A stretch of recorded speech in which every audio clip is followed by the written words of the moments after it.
Can I welcome Paul Ryan this morning to speak to us at the Landcare conference. Paul is the Director of the Australian Resilience Centre, an organisation that builds the capacity of regional communities and agencies facing uncertain futures. His primary focus has been on putting resilient science into practice, which he has done for many years. He does this through training, facilitation, mentoring, research, and developing and supporting a national community of practitioners. An advisor to federal, state and regional agencies on resilience concepts in natural resource management and planning, his appointment to the International Union for Conservation of Nature, and work with the CSIRO coordinating ecological and multidisciplinary research. He's also just told me that he is building a man cave because he has 4 teenage daughters from whom he needs to retreat.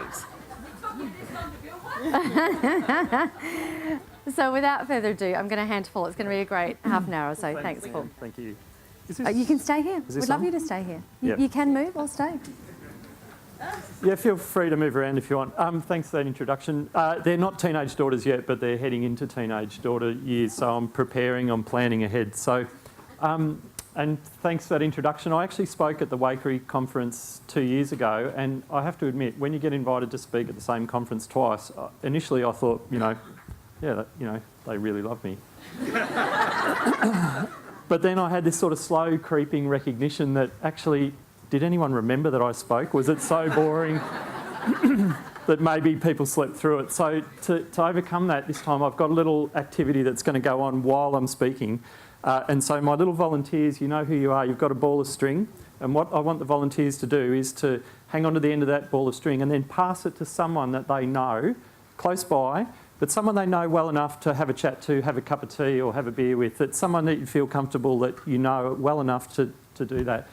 And then when it's passed to you, I want you to do the same, okay? So I just want you to pass it on to someone else around you, someone that you'd feel comfortable enough, that you know well enough to just have a chat to. Please don't just pass it to the person next to you or pass it around, connect people in. And I'll come back to that in a minute. The other thing I'm going to do is I'm going to give you the end of my talk now, so that if you had a big night last night or you're tired or whatever you want to vague out, you can do that. The key message here is that Landcare's a network, and networks are incredibly powerful, and that's what I want to talk to you about, is about the power of networks. And Landcare can shape a sustainable future because it is a network, okay? Landcare can shape the future, but to do that, Landcare has to change. Landcare has to be prepared to change itself. We can't expect the world to change, people out there, unless we're prepared to change, and that's what I want to talk about. So that's my key message, so you can vague out now and go to sleep, and I'll wake you up at the end. Okay, so we talk about this idea about future ready. Oh, by the way, I should mention about the string. We haven't done an OH&S assessment on this. So, Jerry, I hope the insurance is up to scratch, because this is... Oh, well... So no insurance, so don't trip over and break your bloody neck or anything, would be big trouble. Okay, so...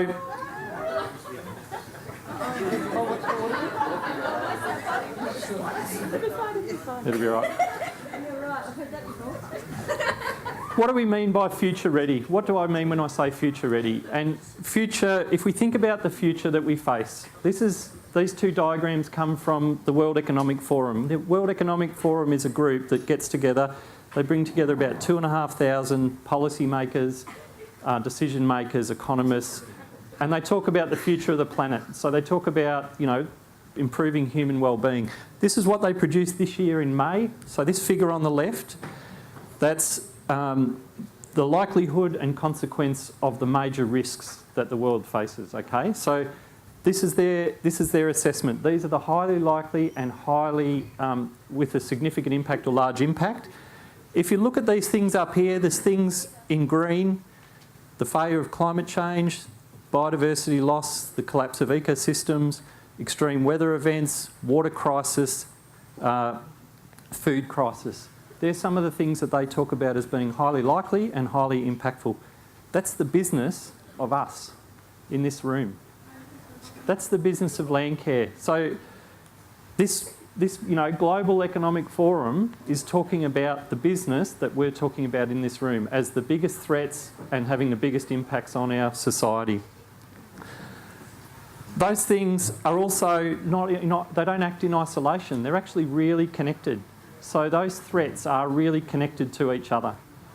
So again, here we've got biodiversity collapse, extreme weather events, failure to deal with climate change, natural disasters, water crisis, food crisis. They're all really tightly connected, but they're also really tightly connected to social instability, profound social instability, large-scale human migration, those sorts of things.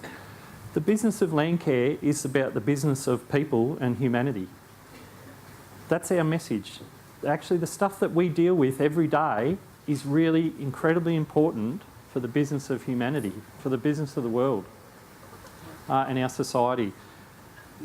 It's really important. I think we need to keep that in mind, that what we're working on is not something that's to the side of the global society. It's actually really important for our community, for our society, to have a functioning, healthy, productive community and human well-being. We actually need to do the business that we're doing, and we need to keep that central to what we're trying to think about. So our work's really important.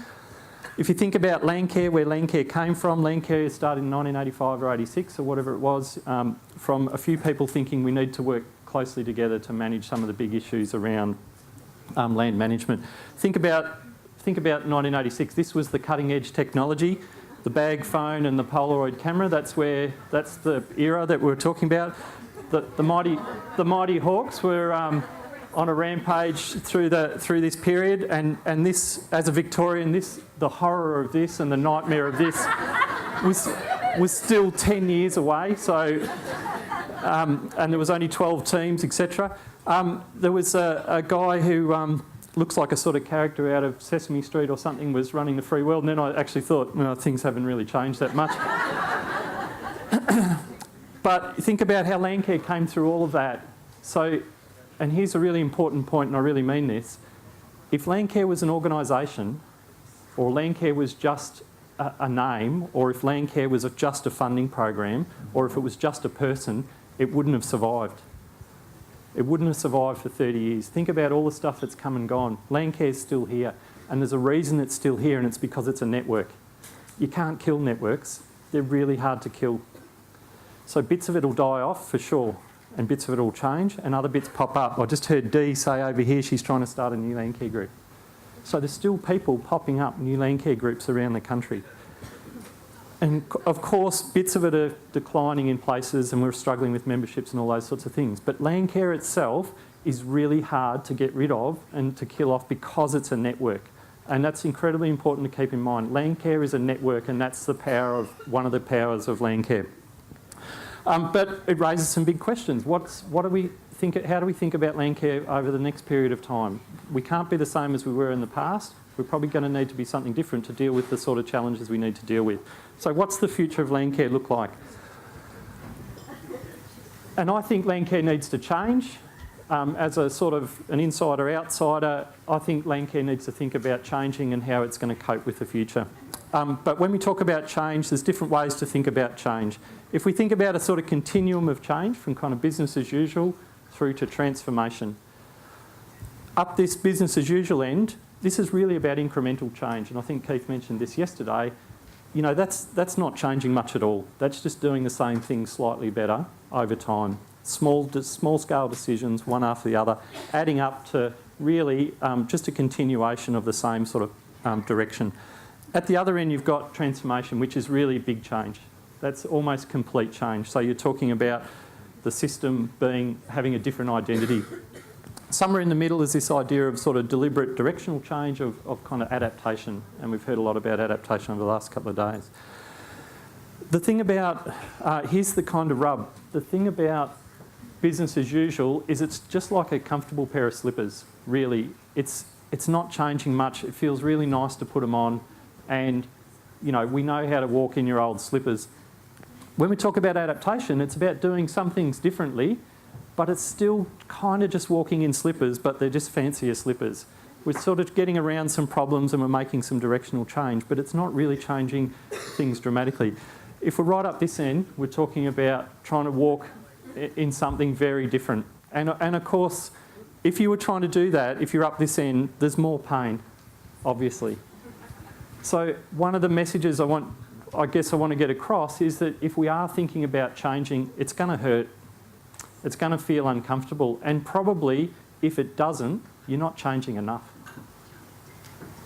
So if it feels comfortable, if we all revert back to the old slippers, if it feels really comfortable doing the same thing over and over, if we're doing that, we're probably not really changing much at all. So change hurts. And change takes practice. So if you were trying to use these, if you were trying to walk in these, you're not going to get it right the first time. It's going to take practice and you're going to make mistakes. So if we are going to change, we're going to have to be happy that it's going to feel uncomfortable. It's going to take a while to adjust. We're going to have to practice, probably have a few goes at it. And no one likes to feel uncomfortable, and so we all revert back to the old slippers, and that's why we get a lot of business as usual. And we really need to concentrate on, if we are trying to make change, that you're not going to be in your old slippers. It's going to feel uncomfortable. Okay, so to create and manage change, we have to be prepared to change ourselves. We have to think about, we can't expect people out there to change if we're not prepared to change ourselves. And we have to be prepared to feel a bit uncomfortable. Okay, I want to just talk a little bit about networks, and networks are the infrastructure of change.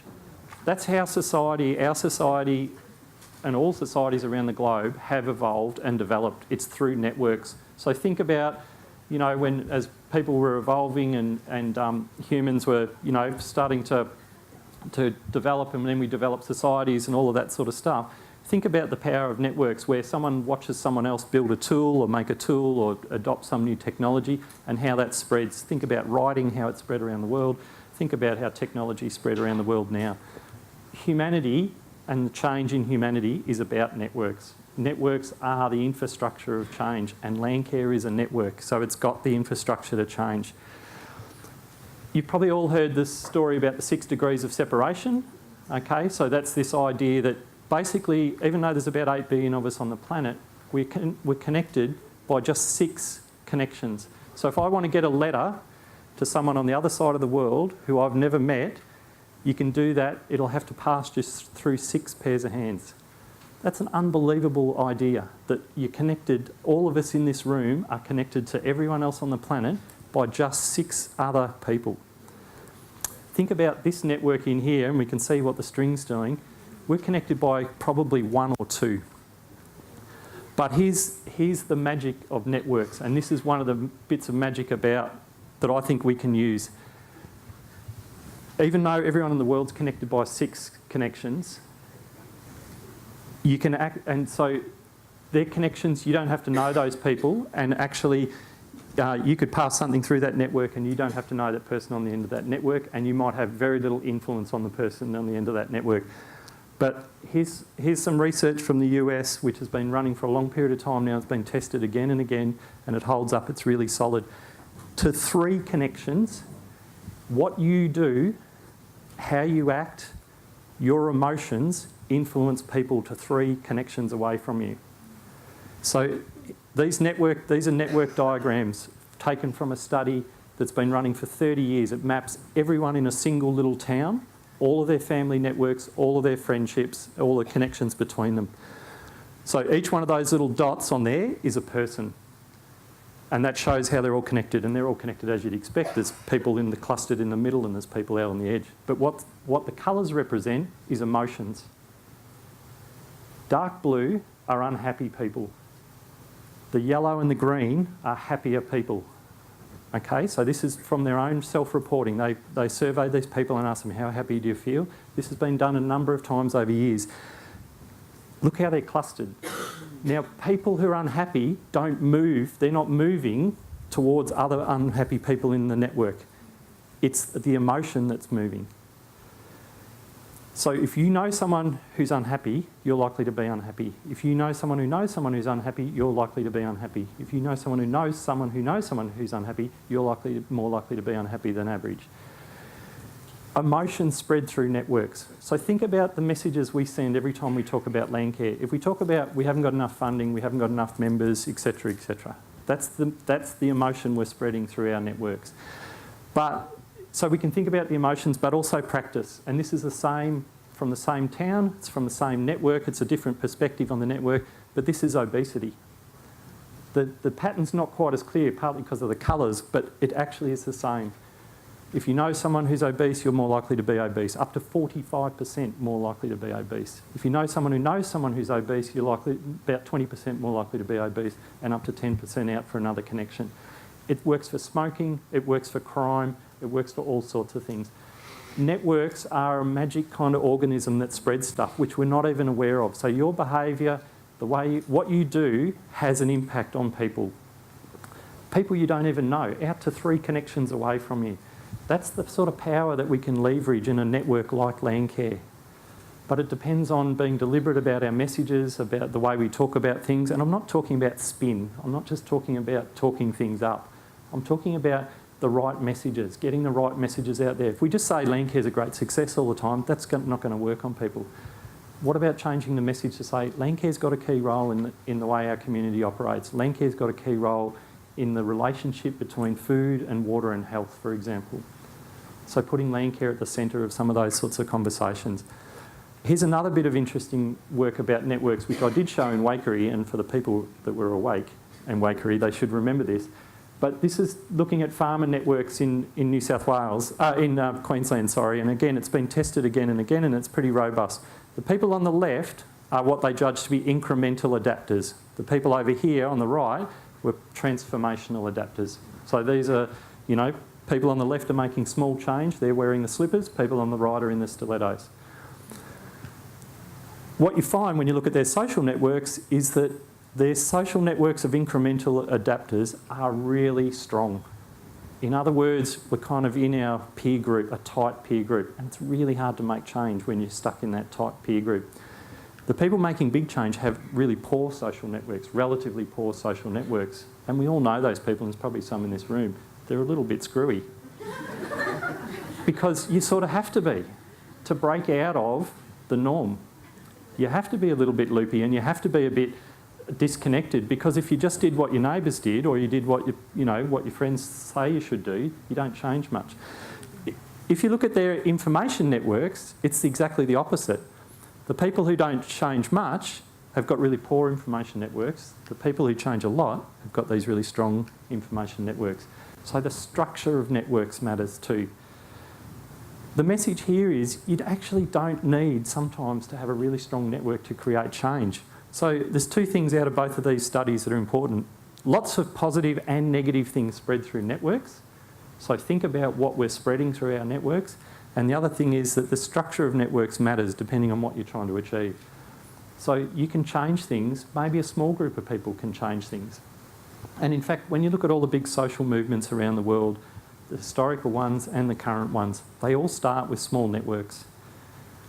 They all start with a group of people trying to change something, and that network kind of expands out. We don't actually have to all be connected to create change. We can just start to influence through those networks from a relatively small group. And so how do we change networks? Well, you do things like focus on the connections and the flows between people. So this is the bits of string.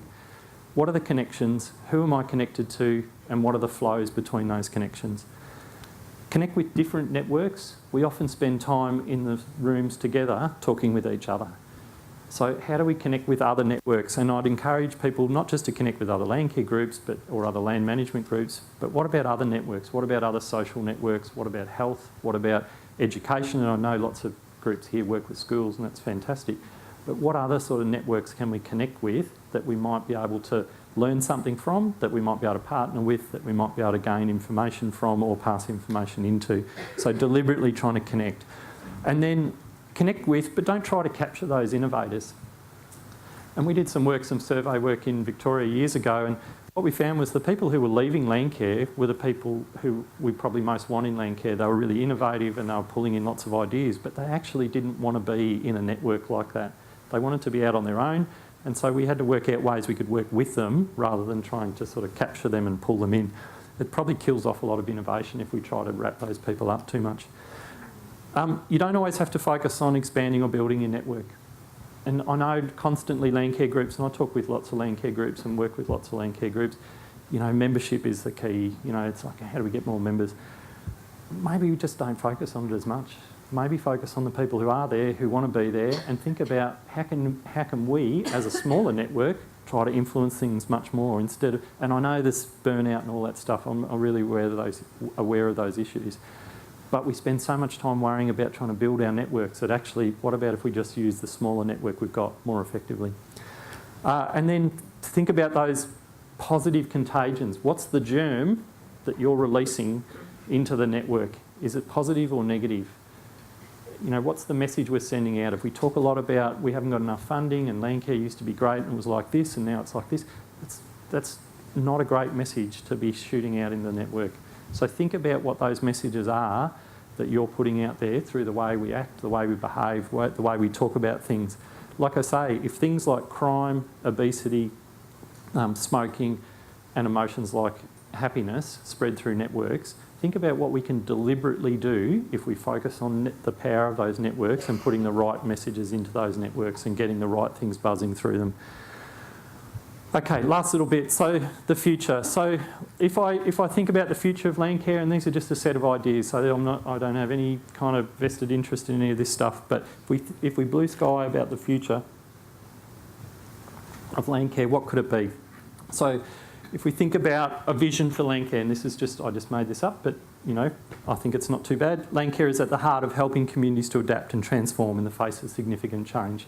So we're not just about caring for land, we're actually at the heart of rural communities and helping rural communities adjust to the changes. And there are all sorts of changes, not just declining biodiversity and climate change, things that we're all really passionate about, but there's also changing demographics. What about ageing? What about people struggling economically in landscapes? That's the stuff that we can connect with that really motivates people. Hasn't been Landcare's traditional role, even though I know lots of Landcare people and lots of Landcare groups are concerned about and work on those issues. It hasn't traditionally been our role, but it doesn't mean it can't be in the future to think about our role in these other social issues. So think about maybe Landcare as the key citizen science network in the country.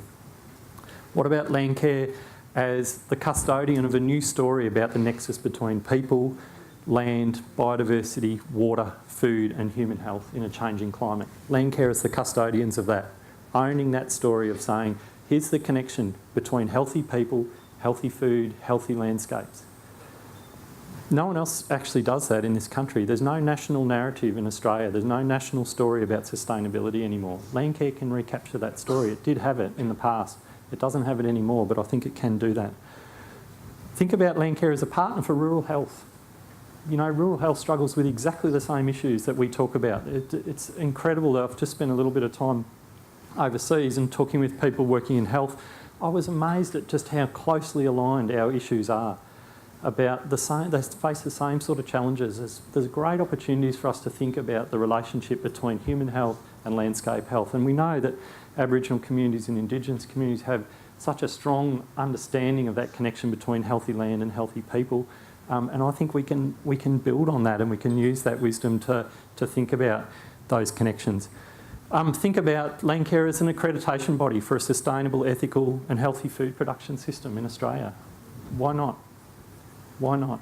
People are looking for some sense of where is this coming from? Is it healthy and is it ethical? Why can't Landcare be part of that? And here's my last little bit of marketing.